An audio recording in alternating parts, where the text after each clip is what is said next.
Ito po ang inyong lingkod at kasama pa rin mula dito sa lalawigan ng Marinduque, Adeline Lynn Marciano Angeles.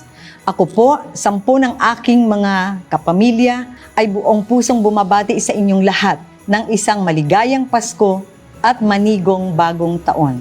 As the year 2025 is ending, I am with you in giving honor, praises, and glory to God Almighty for all the blessings and graces that we have been receiving from Him in varied forms. And as we welcome the year 2026, kasama pa rin po ninyo ako sa pananalangin at sa pagtitiwala sa Kanya na ang darating na taon ay higit na magiging mabiyaya para sa bawat isa sa atin, sa ating mga kapamilya, mga kamag-anak, kaibigan, kababayan, at sa ating lahat, wherever we are. Sa muli po, ito pong muli ang inyong dating Vice-Gobernador ng lalawigan ng Marinduque, Lynn Angeles, greeting each and every one of you. A very Merry Christmas and a Happy New Year.